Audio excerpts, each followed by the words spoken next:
Thank you, Mr Mundell, and it's a pleasure to serve under your chairmanship. Can I first of all start by thanking the honourable member for bringing forward and leading on this very important debate, but more importantly to thank the honourable member for stressing for her own personal story, which I found very, very moving. Just like everyone else in this room, Mr Chairman, it would be remiss of me not to mention Sir David Amos and the very important work that he did as chairman of the APPG.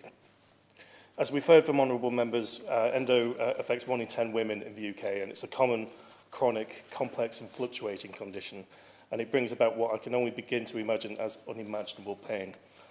Just like many members here, I first found out about endo shortly after I was elected. I'd never heard of it before, and it was in a constituency surgery where Katie came to meet me.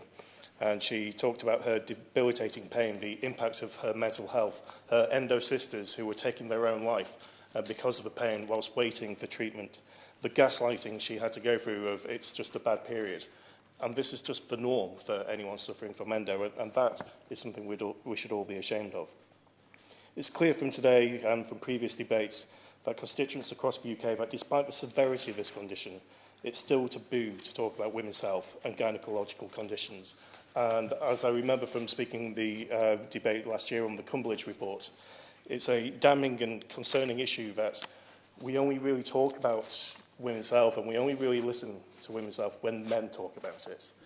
And we're here in a chamber right now with many people giving their own personal story. And I fear that we're at risk of still truly not understanding the issue because men aren't talking about it. When we spend so much more money on erectile dysfunction than we do on endometriosis, that shows where our priorities are.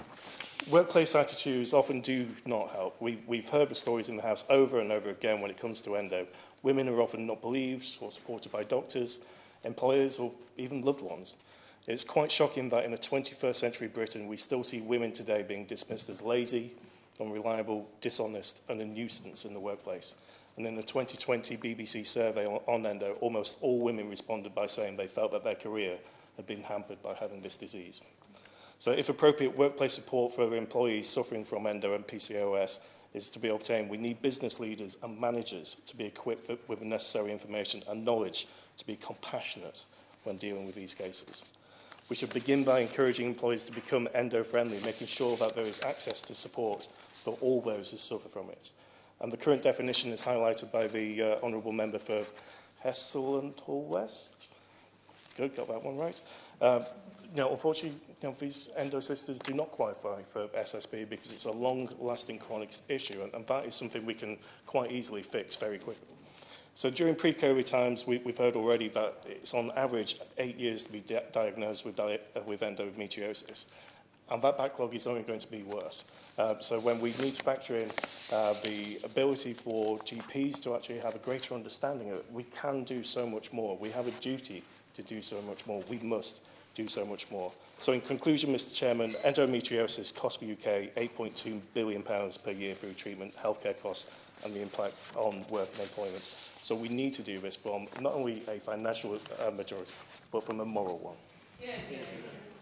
I'm going to call Barbara Keeley, and then I'm going to ask Alex Davis.